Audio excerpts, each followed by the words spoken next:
On est vraiment en train de vivre un moment charnière dans l'histoire de l'intelligence artificielle. Pendant des années, on a vu l'IA comme un outil qui se contentait de traiter de l'information. Mais aujourd'hui, elle commence à agir. Et ce simple passage de la pensée à l'action, eh bien, ça change absolument tout.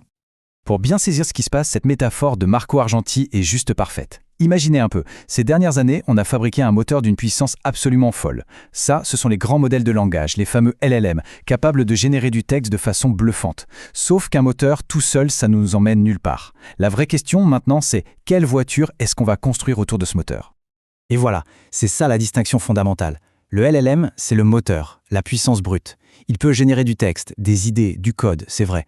Mais ça reste un composant. L'agent, lui, c'est le véhicule au complet.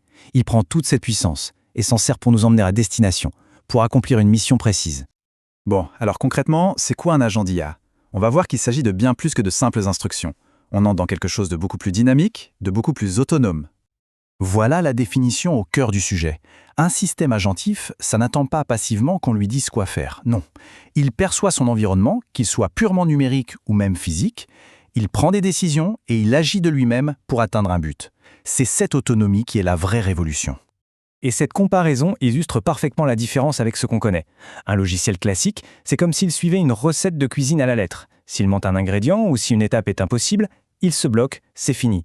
L'agent, lui, c'est plutôt le chef cuisinier. Ah, il manque un ingrédient ? Pas de problème. Il observe, il s'adapte, il improvise une alternative pour quand même réussir le plat. Il a de l'initiative. D'accord, mais alors, qu'est-ce qui fait qu'un système est un vrai agent ? En fait, on peut identifier 4 capacités fondamentales. Disons 4 piliers qui le définissent. D'abord, l'autonomie. Il peut travailler seul, sans qu'on soit constamment derrière son dos. Ensuite, il est proactif, c'est-à-dire qu'il ne se contente pas d'attendre nos ordres, il prend des initiatives. Et pour ça, et c'est absolument crucial, il peut utiliser des outils. Aller chercher une info sur Internet, consulter une base de données, etc. Et enfin, il a une mémoire. Ça lui permet de se souvenir de ce qu'il a fait avant et donc d'apprendre et de s'améliorer avec le temps. La question qui vient tout de suite à l'esprit, c'est « d'accord, mais comment tout ça fonctionne en pratique ? Comment un agent passe de l'idée à l'action concrète ?» En fait, la réponse tient dans un processus qui tourne en boucle. Un processus très simple en apparence, mais hyper puissant. C'est une boucle de résolution de problèmes qui va guider sa pensée et ses actions. Au cœur de la machine, si on veut, on trouve cette boucle.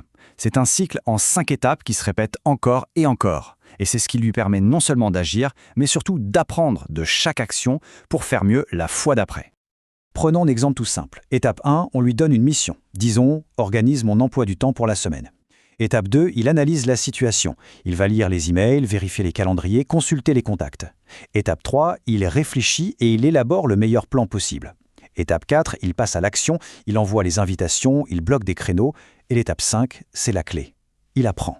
Si une réunion est décalée, il l'observe, il s'adapte et il s'en souviendra pour être plus efficace la prochaine fois.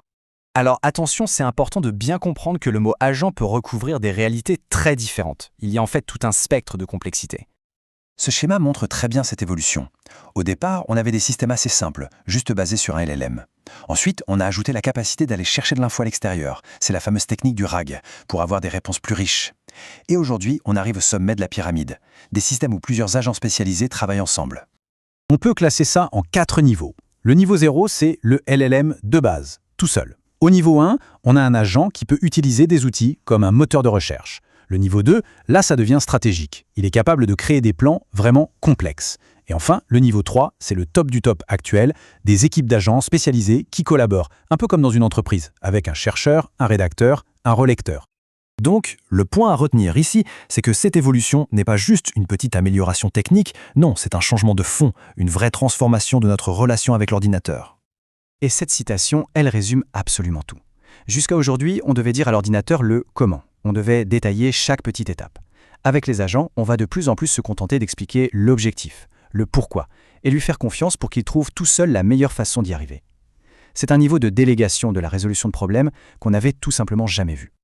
Voilà, on a vu le quoi et le pourquoi des agents d'IA. Mais il reste une question. Comment cette boucle en 5 étapes prend-elle vie concrètement pour résoudre des problèmes qui sont parfois très complexes ? Eh bien, c'est exactement ce qu'on explorera dans notre prochaine analyse, en plongeant au cœur du cycle de vie agentif.